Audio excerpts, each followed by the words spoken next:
जय हिंद दोस्तों, आप सभी का स्वागत है एक बार फिर से आपके अपने यूट्यूब चैनल यूनिक ज्ञान में। आज हम BA 5th semester history paper second का चैप्टर 5 देखेंगे, जिसमें हमें सल्तनत काल में महिलाओं की स्थिति के विषय में पढ़ना है। इसके पहले हमने 4 चैप्टर कराए, अगर आपने नहीं देखे हो तो playlist paper first paper second दोनों की बनी हुई है, आप वहां पर जाकर देखिए। पेपर फर्स्ट का सिलेबस आपका कंप्लीट करा दिया गया है, पेपर सेकंड की क्लासेस रेगुलर चल रही हैं, इसका भी सिलेबस समाप्त हो जाएगा। उसके बाद प्रीवियस ईयर क्वेश्चन पेपर दोनों पेपर के आपको कराए जाएंगे।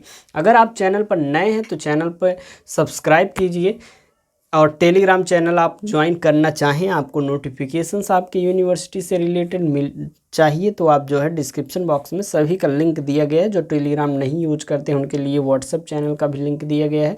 आपके कब एग्ज़ाम होंगे, कब क्या होंगे, कब टाइम टेबल आएगा, कब स्कॉलरशिप के फॉर्म भरे जा रहे हैं, आपकी यूनिवर्सिटी से रिलेटेड विभिन्न नोटिफिकेशंस वहाँ पर दिए जाते हैं। और जो भी क्लासेस कराई जाती हैं उसके नोट्स भी दिए जाते हैं। नोट्स के लिए आपको बताया गया है, व्हाट्सएप नंबर दिया गया है, उस पर आप मैसेज करेंगे, आपको जो है नोट्स मिल जाएंगे। तो चलिए देखते हैं सल्तनत काल में महिलाओं की स्थिति के विषय में। सल्तनत काल जो है 1206 से 1526 ईस्वी तक चलता है। 1206 ईस्वी में कुतुबुद्दीन ऐबक गुलाम वंश की स्थापना करके सल्तनत काल की शुरुआत करता है। सल्तनत काल का वास्तविक संस्थापक लेकिन कुतुबुद्दीन ऐबक को नहीं कहा जाता है। और इसका अंत, सल्तनत काल का अंत कैसे होता है? लोदी वंश का जो अंतिम शासक इब्राहिम लोदी रहता है, उसको बाबर उसको जो है हराता है, और उसके बाद जो है मुगल वंश की स्थापना 1526 ईस्वी में करता है। तो 1226 से 1526 के मध्य स्त्रियों की क्या दशा थी उसके विषय में हम जानेंगे। स्त्रियों की दशा जो थी वह समाज, धर्म और राजनीति से प्रभावित थी। इस काल में स्त्रियों की स्थिति में विविधता देखने को मिलती है। कहीं उन्हें परिवार और समाज में सम्मान मिला तो कहीं पर उन्हें अनेक पाबंदियाँ लगाई गई। आइए इसको हम विस्तार से समझते हैं। सबसे पहले हम जानेंगे सामाजिक दशा के विषय में। सबसे पहला सामाजिक दशा में हमारा आता है पर्दा प्रथा। सल्तनत काल में मुस्लिम परंपराओं के प्रभाव से पर्दा प्रथा प्रचलित हुआ। उच्च वर्ग की स्त्रियां जो हैं घर के अंदर ही रहती थी। बाल विवाह व बहु विवाह की बात करें तो हिंदू समाज में बाल विवाह आम हो गया था। मुस्लिम समाज में बहु विवाह प्रचलित था, परंतु यह संपन्न वर्ग तक ही सीमित था। अभी ये सभी चीज़ें जो बताई जा रही हैं, बाल विवाह, बहु विवाह, सती प्रथा, इन चीज़ों को हम अभी लास्ट में विस्तार से समझेंगे। पहले हम समझ लेते हैं कि सामाजिक स्थिति स्त्रियों की कैसी थी। तीसरा आता है आपका सती प्रथा। उस समय जो है सती प्रथा चल रहा था। उच्च वर्ग की हिंदू स्त्रियों में भी सती प्रथा का भी पालन किया जाने लगा था। सती प्रथा तो आप जानते ही होंगे कि जिसमें पुरुष जो पति होता है उसकी अगर मृत्यु हो जाए तो जो स्त्री होती है उसको भी उसके साथ जला दिया जाता है। अगला है सामान्य स्त्रियों की क्या स्थिति थी। किसान और श्रमिक वर्ग की स्त्रियां घर व बाहर दोनों स्थानों पर काम करती थी। उन्हें पर्दे और अन्य सामाजिक प्रतिबंधों का अधिक सामना नहीं करना पड़ता था। धार्मिक स्थिति इनकी कैसी थी? हिंदू स्त्रियां जो हैं धार्मिक उत्सवों और व्रत उपवासों में भाग लेती थीं। मुस्लिम स्त्रियां जो हैं धार्मिक शिक्षा में सीमित भाग लेती थी, और मस्जिदों में जाना उनके लिए सामान्य नहीं था, अर्थात वह मस्जिद में भी नहीं जा सकती है। फिरोज शाह तुगलक ने उनके ऊपर पाबंदी लगा दी थी कि आप जो है दरगाह पर भी नहीं जा सकती हैं या फिर मस्जिदों में भी नहीं जा सकती हैं। शिक्षा और साहित्य की बात करें तो सामान्य स्त्रियों के लिए शिक्षा के अवसर लगभग नहीं थे। जो सामान्य स्त्रियां थीं, अमीर और शाही परिवारों की कुछ स्त्रियों ने शिक्षा प्राप्त की हुई थी, अर्थात जो अमीर और शाही परिवार की स्त्रियां होती थी उनको अंदर ही जो है उनके लिए शिक्षा की व्यवस्था की जाती थी। परंतु जो सामान्य स्त्रियां थीं उनको कोई भी पढ़ने लिखने की व्यवस्था नहीं थी। उनमें से ही एक आती है रजिया सुल्तान। रजिया सुल्तान जो कि एक विदुषी एवं वीरांगना थी, वह एकमात्र दिल्ली की महिला शासक बनती है। उसमें एक प्रकार से उसकी कुशलता, उसकी विद्वता, उसकी वीरांगना, एक प्रकार से वीरता जो है, सबके कारण वह सुल्तान बनती है, वह महिला शासक बनती है। गुलबदन बेगम ने हुमायूंनामा की रचना की। ये सभी चीज़ें बताती हैं कि कुछ हद तक जो एक प्रकार से उच्च घराने की स्त्रियां थीं उनको पढ़ने लिखने का मौका दिया जाता था। मदरसों और मकतबों में स्त्रियों की शिक्षा का प्रावधान बहुत सीमित था। रजिया सुल्तान एकमात्र जो है दिल्ली की महिला शासक बनती है, और वह बहुत ही ज़्यादा एक प्रकार से प्रभावित करने वाली शासक रहती है, परंतु स्त्री होने के कारण ही वह असफल रह जाती है। अगला है राजनीतिक दशा उनकी कैसी थी। सामान्यतः राजनीति पुरुषों के हाथ में ही थी। अपवाद स्वरूप जो रजिया सुल्तान है वह दिल्ली की सुल्तान बनी। उन्होंने यह सिद्ध किया कि स्त्रियां भी प्रशासन व युद्ध कौशल में पुरुषों से पीछे नहीं हैं। ये सही बात है कि जो रजिया सुल्तान थी वह काफ़ी एक प्रकार से युद्ध कौशल में, प्रशासन में बहुत जानकारी थी, उसे उसकी विद्वता थी, परंतु वह स्त्री थी। दल चालीसा उस समय जो बनाया गया था वह पूरा विरोध में आ गया था और उसी के कारण वह असफल आगे चल के रही थी। वरना जो रजिया सुल्तान है बहुत ही कुशल शासक एक प्रकार से थी। कुछ प्रभावशाली स्त्रियां पर्दे के पीछे रहकर राजनीति को प्रभावित करती थी, जैसे इक्तदारिन मलिकाए जहां। आपको देखने को मिलेगा जो इल्तुतमिश जो था उसकी पत्नी शाह तुर्कान थी, वह भी जो है स्त्री जो थी, लेकिन वह जो है शासन में प्रतिभाग करती थी। आगे आया आर्थिक दशा। सामान्य वर्ग की स्त्रियां खेतों, बुनाई जो है कताई तथा अन्य घरेलू उद्योगों में एक प्रकार से भाग लेती थी। सामान्य वर्ग की स्त्रियां जैसे कि एक किसान की जो बेटी थी वह खेतों में कार्य करती थी, बुनाई कताई ये सभी सीखती थी, घरेलू जो भी उद्योग होते थे उनमें सहायता करती थी, क्योंकि आर्थिक स्थिति में उनको अपने घर को एक प्रकार से सहयोग करना होता है। लेकिन जो धनी घरानों की स्त्रियां थीं वह प्रायः कार्यों में नहीं जुड़ती थी। सिर्फ उनके लिए एक प्रकार से उनको रखा जाता था, कोई कार्य भी नहीं करना पड़ता था, न किसी चीज़ में प्रतिभाग करने दिया जाता था। बहुत कम स्त्रियों को शिक्षा की एक प्रकार से शिक्षा की व्यवस्था की जाती थी, जो कि हमने आपको बताया। कुछ एक्सेप्शन के रूप में कुछ स्त्रियां आती हैं जिन्होंने अध्ययन पाठ किया हुआ था, अच्छा शिक्षा प्राप्त की हुई थी। स्त्रियों पर नियंत्रण। शाही हरम और दास प्रथा का प्रचलन था। बाजारों में स्त्रियों की खरीद फरोख्त होती थी। अमीरों के हरम में अनेक स्त्रियां एक प्रकार से रखी जाती थी। जो स्त्रियां थी उनकी खरीद बिक्री भी होती थी, अर्थात उन्हें खरीद कर लाते थे दासी के रूप में। उनके अनेक कार्य जैसे कि घर के खाना बनाने या उनका एक प्रकार से झाड़ू पोछा जो भी साफ सफाई कार्य के लिए दासी अलग होती थी। तो उनमें दासों में भी श्रेणी होती थी, जो कि आपको सेकंड चैप्टर में पढ़ाया गया है। अलाउद्दीन खिलजी जो है उसकी जो बाजार नियंत्रण प्रणाली है उसमें दासों को आपको बताया गया है कि अलग अलग एक प्रकार से वर्ग में विभाजित किया गया था कि इससे ऐसे इन कार्यों के लिए इतने रुपए में दासियां आती थी या दास आते थे। तो इस प्रकार से उनको जो है अलग अलग भाग में विभाजित किया गया था। तो स्त्रियों की उस समय खरीद फरोख्त भी होती थी, उन पर नियंत्रण एक प्रकार से शासकों का रहता था। और वह जो है अमीरों के हरम में अनेकों स्त्रियां जो है रखी जाती थी। हरम की सबसे पहले एग्जाम्पल तो आप देखेंगे अकबर जो है एक प्रकार से हरम में रहता है 2 वर्ष, जो कि आपको आगे चल के पढ़ाया जाएगा। अब हम देखेंगे हिंदू स्त्रियों की दशा कैसी थी। अभी तक हमने क्या देखा, सल्तनत काल में कुल मिलाकर सभी स्त्रियों को सामान्य रूप से करके हमने देखा कि उनकी क्या स्थिति थी। सामान्य वर्ग की जो स्त्रियां थी उनकी क्या स्थिति थी, और उसके बाद जो है जो शाही घराने की स्त्रियां थी उनकी क्या दशा थी। अब हम हिंदू स्त्रियां जो थी उनकी दशा को देखेंगे और मुस्लिम स्त्रियों की दशा को अलग अलग करके देखेंगे। मुस्लिम आक्रमणों का हिंदू समाज की स्त्रियों पर बहुत भी बुरा प्रभाव पड़ा। मुस्लिम आक्रमणकारी जो है ज़बरदस्ती हिंदू स्त्रियों से शादी करते और उनके साथ अनैतिक कार्य करते थे। एक प्रकार से 1206 में वही मुस्लिम का आगमन हुआ था और उनका अत्याचार जो है वह एक प्रकार से चरम सीमा पर था। तो वह विभिन्न प्रकार के अत्याचार अलग अलग लोगों पर करते थे। उसी प्रकार जो है स्त्रियों के ऊपर, जो हिंदू स्त्रियां थी उनसे ज़बरदस्ती शादी कर लेते थे, विवाह मतलब निकाह कर लेते थे और अनैतिक कार्य उनके साथ करते थे। मुस्लिम आक्रमणकारियों के भय से और अत्याचारों के कारण जो है बाल्य अवस्था में ही विवाह करा देने के नियम बना दिए गए। अर्थात जैसे कि कोई भी शासक आया, कोई सैनिक आया, किसी स्त्री को देखा वह उसको उठा ले जाता था और उसके साथ अनैतिक कार्य या शादी विवाह करता था, उसके ऊपर अत्याचार करता था। तो उससे बचने के लिए हिंदुओं ने क्या किया कि अपनी बच्चियों का, अपनी स्त्रियों का जो है बाल्य अवस्था में ही उनका विवाह करने की प्रथा चालू कर दी और यहीं से एक प्रकार से जो बाल विवाह की प्रथा है वह चालू हो जाती है।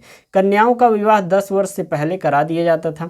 इस प्रकार बाल विवाह की प्रथा प्रारंभ हो गई। मुसलमानों के भय से ही पर्दा प्रथा की एक प्रकार से शुरुआत भी की गई थी। पर्दा प्रथा की शुरुआत कैसे हुई, जैसे कि कोई भी आते थे, जब स्त्रियों को देखते थे तो उनको उठा ले जाते थे, इसीलिए उनको पर्दे में रखना शुरू कर दिया गया। पहला तो बाल विवाह उन्हीं के अत्याचारों के कारण जो है शुरू हुआ, फिर उसके बाद जो है यह पर्दा प्रथा भी उनके अत्याचारों के कारण ही शुरू हुआ। मुसलमानों के कारण ही कन्याओं को अलग घरों में बंद किया जाने लगा, जिससे वह देख ही न पाएँ। स्त्रियों की दशा और खराब हो गई, उनकी स्वतंत्रता पर अनेक प्रतिबंध लग गए और जिससे उनकी शिक्षा बंद हो गई। देश के अधिकांश भागों के बड़े मंदिरों में नृत्य और गायन के लिए कन्याओं को रखा जाता था, जिन्हें देवदासी कहते थे।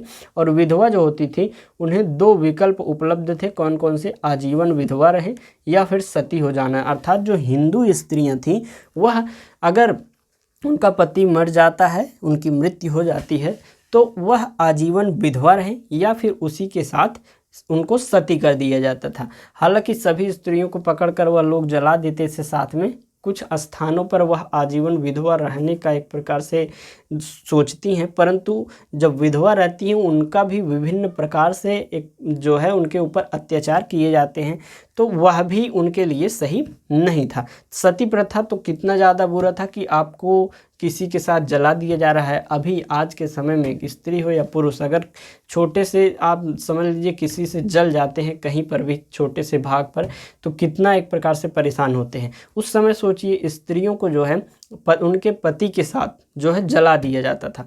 तो यह जो सती प्रथा थी काफ़ी ख़राब थी। उसका आगे चल के धीरे धीरे रिफॉर्म जब आया तो उसको हटाया गया राजा राम मोहन राय और लॉर्ड कैनिंग के द्वारा।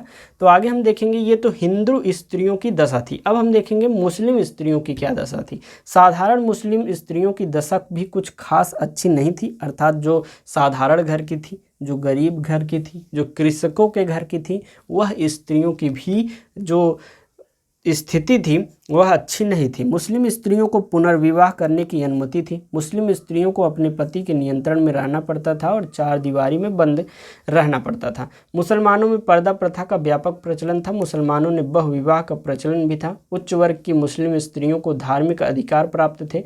उनको पुरुष के साथ समानता का अधिकार भी दिया गया था। अनेक मुस्लिम स्त्रियों का राजनीति में प्रभाव स्थापित था। सुल्तान की मां को ऊंचा स्थान दिया जाता था।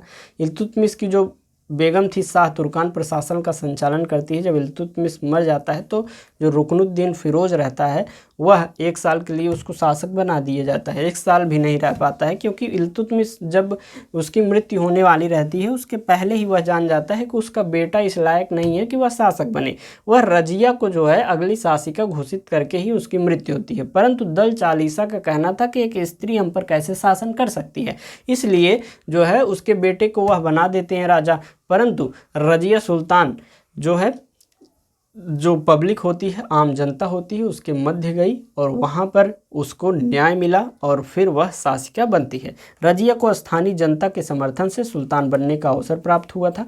धनी वर्ग की मुस्लिम महिलाओं को उच्च शिक्षा की सुविधाएं प्राप्त थी। हिंदू विवाह की बात करें तो विवाह की आयु, हिंदू कन्या के विवाह की आयु कोई भी निर्धारित नहीं थी।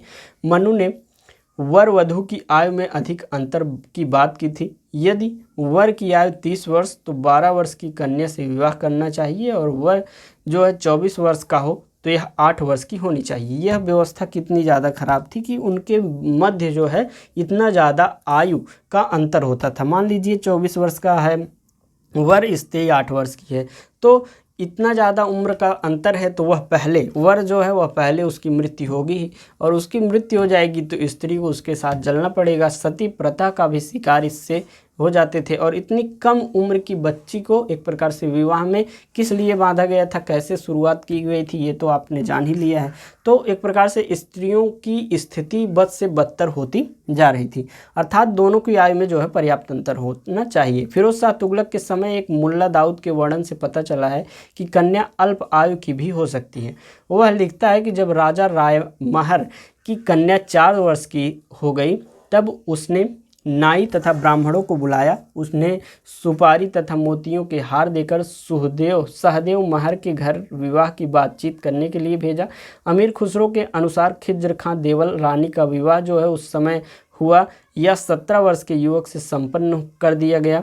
बाल विवाह की प्रथा हिंदू तथा मुसलमान दोनों में ही एक प्रकार से थी। मुस्लिम विवाह की बात करें तो इस्लाम में जो है विवाह जन्म जन्मांतर का संबंध नहीं था। हिंदू मानते थे कि यह जन्म जन्मों का एक प्रकार से साथ है, इसलिए साथ में जला दिए जाते थे। तो यह भी प्रथा अच्छी नहीं थी। न ही पूर्व जन्म के कर्मों का फल था। इसका रूप एक सामाजिक समझौते जैसा था। कोई भी पक्ष असंतुष्ट होकर तलाक दे सकता था और पुनः विवाह कर सकता था अथवा स्वतंत्र जीवन व्यतीत कर सकता था। मान लीजिए किसी मुस्लिम स्त्री और पुरुष की शादी हुई, स्त्री नहीं चाहती है उसके साथ रहना तो वह भी तलाक ले सकती है, पुरुष नहीं चाहता तो वह भी तलाक ले सकता है। दोनों अलग हो सकते हैं तलाक लेकर, और दोनों अलग अलग फिर से विवाह कर लें, उसके बाद फिर से तलाक ले लें और फिर से विवाह कर लें। ऐसी उनमें एक प्रकार से प्रथा थी। कुल मिलाकर यह कहना चाहते हैं कि वह स्वतंत्र जीवन व्यतीत कर सकते हैं। वह तलाक लेकर शादी करें ऐसा ज़रूरी ही नहीं, वह बिना शादी के भी फिर भी रह सकते थे। मुस्लिम विवाह पूर्णतः एक धार्मिक आदर्श है। पैगंबर ने स्वयं वैवाहिक जीवन व्यतीत करके एक आदर्श स्थापित कर दिया है, जिसका पालन जो है सभी मुसलमानों को करना है। विवाह आपस में ही संपन्न किए जाते थे। अंतर्जातीय विवाह की परंपरा न थी। सैयद, पठान, तुर्क सभी अपनी जाति में विवाह करते थे। कबीले दूसरे कबीले वालों के साथ विवाह मंजूर एक प्रकार से नहीं करते थे। विधवा विवाह की बात करें तो मुस्लिम जो है वह विवाह जो कि समझौते के सिद्धांत पर आधारित है। उसके वर तथा वधु को तलाक लेकर अलग हो जाने का पूरा अधिकार था। यदि कोई पक्ष असंतुष्ट है तो वह तलाक की मांग कर सकता था। तलाक जो है काजी प्रधान देता था। मस्जिद के इमाम को मध्यस्थ बनाकर तलाक जो है दिया जाता था। एक विधान और भी है, यदि पुरुष एक साथ तलाक शब्द का उच्चारण 3 बार बिना रुके कर ले तो तलाक स्वीकृत समझा जाता था। अर्थात कोई पुरुष अगर तलाक तलाक तलाक उस समय 3 बार कह देता था लगातार तो उसका तलाक जो है स्वीकृत हो जाता था। महिला को भी तलाक मांगने का अधिकार था, लेकिन स्त्री तलाक मांगने पर उसे मेहर की धनराशियों से वंचित होना पड़ता था। एक प्रकार से अभी के समय में आप समझ लीजिए जो एलिमनी है वह नहीं मिलती थी। अर्थात जैसे अगर स्त्री ने तलाक मांगा तो उसे कोई भी धनराशि नहीं मिलती थी, लेकिन पुरुष अगर तलाक मांग लेता था तो उन्हें धनराशि दी जाती थी जीवन यापन के लिए। तलाक के पश्चात पुनः विवाह पूर्ण रूप से धार्मिक दायित्व था। ये सब मुसलमानों के विषय में बात किया जा रहा है, इसलिए इसकी पूरी व्याख्या जो है कुरान में मौजूद है। हिंदू समाज में भी तलाक का प्रचलन था। कौटिल्य के अनुसार पति पत्नी एक दूसरे से घृणा करते हो तो पति अपने आभूषण आदि पति को देकर तथा उन्हें अन्य स्त्री के साथ रहने की अनुमति देकर अलग हो सकती थी, परंतु अधिकारवश पति से तलाक जो है नहीं ले सकती थी। अनुमति होते हुए भी दोनों ही समाजों में इसे हेय समझा जाता था। विशेष रूप से हिंदू समाज में इसका प्रचलन एक प्रकार से कम था। बहुविवाह की बात करें तो सल्तनत काल में बहुविवाह का प्रचलन था। मध्यम तथा निम्न श्रेणी के पुरुष एक ही विवाह करते थे, परंतु संपन्न जागीरदार, व्यापारी व सामंत कई विवाह किया करते थे। आप खुद ही समझिए, जो किसान खाने का खुद की नहीं एक प्रकार से हो रहा है, खुद के खाने की व्यवस्था नहीं कर पा रहा है, एक विवाह करके उसको खिलाने की व्यवस्था नहीं कर पा रहा है, तो 2-3 विवाह करके उसे कैसे खिलाएगा। तो जो निम्न श्रेणी के लोग थे उनके पास स्वयं जीवन यापन के लिए उतना धन नहीं था, तो वह इस बहुविवाह में प्रतिभागी नहीं थे। परंतु जो संपन्न जागीरदार थे, व्यापारी थे, सामंत थे, वह कई विवाह किया करते थे। 1, 2, 3, 4, 5 कई विवाह वह किया करते थे। अलग अलग स्थानों पर आपको देखने को मिलेगा। यद्यपि हिंदू समाज में एक ही विवाह का चलन था, फिर भी एक पुरुष एक से अधिक विवाह कर सकता था। बाखोसा के अनुसार गुजरात के ब्राह्मण एक ही विवाह करते थे, जबकि तत्कालीन हिंदी साहित्य में बहुविवाह का वर्णन मिलता है। सती तथा जौहर प्रथा सल्तनत काल में हिंदू समाज में पति पत्नी की मृत्यु के पश्चात उसके साथ उसकी चिता में जलकर सती हो जाया करती थी। विधवा विवाह न होने के कारण सती की प्रथा बहुत सी कुरीतियों तथा कुप्रथाओं से उन स्त्रियों को रक्षा करती थी। तथापि यह एक अमानवीय प्रथा थी। जीवन लेने का अधिकार किसी व्यक्ति को नहीं दिया जा सकता। अलबरूनी से लेकर इब्न बतूता तक ने सती प्रथा का उल्लेख किया हुआ है। अमीर खुसरो लिखता है कि सती अपने पति के लिए आपको आग में जला देती थी अपने आप को। इब्न बतूता जो है सती प्रथा की विस्तृत वर्णन करता है। पर्दा प्रथा की बात करें तो हमने आपको पहले ही बताया था पर्दा प्रथा की शुरुआत कैसे हुई। अब हम पर्दा प्रथा के विषय में जानें तो सल्तनत काल में पर्दा प्रथा का प्रचलन अत्यधिक बढ़ गया था। रजिया बेगम इस प्रथा की अवहेलना कर बिना पर्दे के दरबार में आ जाती थी, किंतु मुस्लिम समाज में इसका अत्यधिक महत्व था। फिरोज तुगलक ने तो मुसलमान स्त्रियों को दरगाहों आदि के दर्शन के लिए जाने पर भी रोक लगा दी थी। उच्च घरानों की स्त्रियां जो है पालकियों में चलती थी, जबकि निम्न वर्ग की स्त्रियां जो थी वह सिर से पैर तक अपने आप को बुर्के से ढके रहती थी। हिंदू स्त्रियां अपहरण के भय से केवल मुंह का पल्ला जो है डाले रहती थी। किसान की स्त्रियां तो बिना पर्दा डाले खेतों में कार्य करती थी। ग्रामीण स्त्रियों में पर्दे का रिवाज कम था। इस प्रकार माना जा सकता है कि मुस्लिम स्त्रियों में ही पर्दा प्रथा का विशेष महत्व था, हिंदू समाज में उतना नहीं था। परंतु मुस्लिम आक्रमणकारियों के डर से धीरे धीरे पर्दा प्रथा जो है बहुत ज़्यादा चलने लगा। स्त्रियों को पर्दा में रखा जाने लगा और उनको अलग घर में बंद करके रखा जाने लगा, जिससे वह मुसलमानों से बचाया जा सके। और कम उम्र में उनकी विवाह कर दिया गया, बाल विवाह की शुरुआत हुई, जिससे वह कम उम्र में विवाह कर दिया जाता है, जिससे जो है मुस्लिम आक्रमणकारी जो थे उनसे बचाया जा सके। बाल विवाह, तुर्की सरदार किसी सुंदर कन्या को देखते ही उठा ले जाते थे, अतः हिंदुओं में बाल विवाह की प्रथा जो है जन्म ले चुकी थी।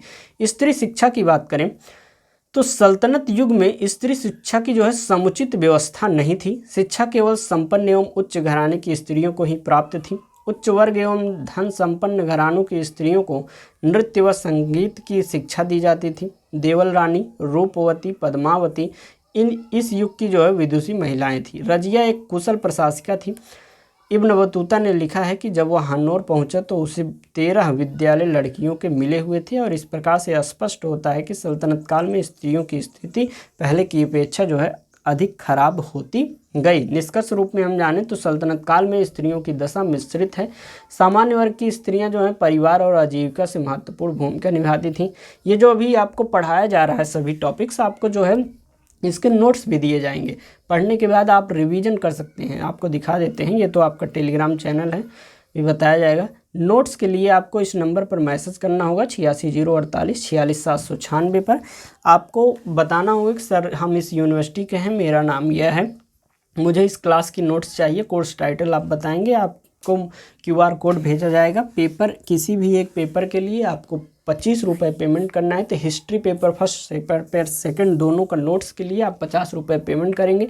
आपको ग्रुप में ऐड कर दिया जाएगा, वहाँ सभी क्लासेस की नोट्स आपको दे दिए जाएंगे। Previous year question with solution के नोट्स दिए जाएंगे, और मोस्ट इंपॉर्टेंट क्वेश्चन जो कराया जाता है उसके भी नोट्स दे दिए जाएंगे। एक प्रकार से बेहतरीन तैयारी आपकी कराई जाएगी मात्र 25 रुपये में किसी भी एक सब्जेक्ट की। तो ये 25 रुपये आपके लिए बहुत ज़्यादा है नहीं, आप जुड़ सकते हैं। समझिए 25 रुपये में पूरे सेमेस्टर की तैयारी आपको पूरा कराई जा रही है। अगर आप नहीं चाहते तो ये जो क्लासेस कराई जा रही हैं इसका हैंड रिटन नोट्स बनाइए और अच्छी तैयारी आप कर सकते हैं। आगे हम देखेंगे उच्च वर्ग की जो स्त्रियां थी वो पर्दा प्रथा, सामाजिक पाबंदियों और पुरुष प्रधान व्यवस्था से बधी हुई थी। अपवाद स्वरूप रजिया सुल्तान, गुलबदन बेगम जैसी स्त्रियों ने शिक्षा और राजनीति में अपनी विशेष पहचान एक प्रकार से बनाई हुई थी। इस प्रकार से आपका यह चैप्टर समाप्त हुआ। विभिन्न नोटिफिकेशंस के लिए आप ये है जो है टेलीग्राम चैनल ज्वाइन कर सकते हैं, जिसका लिंक आपको डिस्क्रिप्शन बॉक्स में दिया गया है। ये डिस्कशन ग्रुप है, आपस में आप बच्चे ज्वाइन हुए हैं वो आपस में डिस्कस करते रहते हैं, आप भी जुड़ सकते हैं। व्हाट्सएप चैनल बनाया गया है, अगर आप यहाँ जुड़ना चाहें तो जुड़ सकते हैं। बाकी ये नोट्स के लिए है, चैनल पर बने रहिए, चैनल को सब्सक्राइब कीजिए, वीडियो लाइक कीजिए, एक कमेंट अवश्य कीजिए आपको कैसी लगी क्लास। कोई भी डाउट हो तो कमेंट करके आप पूछ सकते हैं। मिलते हैं नेक्स्ट वीडियो में, धन्यवाद।